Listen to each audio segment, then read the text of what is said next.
വളരെ പ്രതീക്ഷ നൽകുന്ന ഒരു വാർത്തയിലേക്കാണ്. തെരഞ്ഞെടുപ്പ് പശ്ചാത്തലത്തിൽ സപ്ലൈകോയിലെ പ്രതിസന്ധി പരിഹരിക്കാൻ അടിയന്തര നീക്കവുമായി സർക്കാർ. സാമ്പത്തിക പ്രതിസന്ധി പരിഹരിക്കാൻ 200 കോടി രൂപ അനുവദിച്ചു. കുടിശ്ശിക നൽകാമെന്ന ഉറപ്പിൽ കരാറുകാർ നടത്തിവന്ന നിസ്സഹകരണ സമരം അവസാനിപ്പിച്ചു.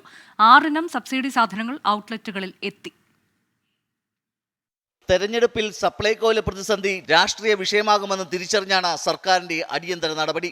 സാമ്പത്തിക പ്രതിസന്ധി പരിഹരിക്കാൻ 200 കോടി അനുവദിച്ച സർക്കാർ ഉത്തരവിറക്കി. വിപണി ഇടപെടൽ നടപ്പാക്കിയതിന്റെ ഭാഗമായുണ്ടായ പ്രതിസന്ധി മറികടക്കാനാണ് തുകയെന്നും ഇത് വകമാറ്റി ചെലവഴിക്കരുതെന്നും ഉത്തരവിലുണ്ട്. തുക ലഭിക്കുമെന്ന് ഉറപ്പായതോടെ ഭക്ഷ്യവകുപ്പ് ഉദ്യോഗസ്ഥർ കരാറുകാരുമായി ചർച്ച നടത്തി. കുടിശ്ശിക തുക നൽകാമെന്ന ഉറപ്പിൽ കരാറുകാർ നിസ്സഹകരണം അവസാനിപ്പിച്ചു. ഇതോടെ 6 ഇനം സബ്സിഡി സാധനങ്ങൾ ഔട്ട്ലെറ്റുകളിലെത്തി. അരി, മുളക്, കടല, ഉഴുന്ന്, ചെറുപയർ, വെളിച്ചെണ്ണ എന്നിവയാണ് എത്തിയത്. ശേഷിക്കുന്ന 7 ഇനങ്ങൾക്കുള്ള ടെൻഡറിലും കരാറുകാർ പങ്കെടുത്തു. ഈ സാധനങ്ങൾ അടുത്ത ദിവസം ഡിപ്പോകളിലും ഔട്ട്ലെറ്റുകളിലും എത്തും. VA ഗിരീഷ്, 24, തിരുവനന്തപുരം.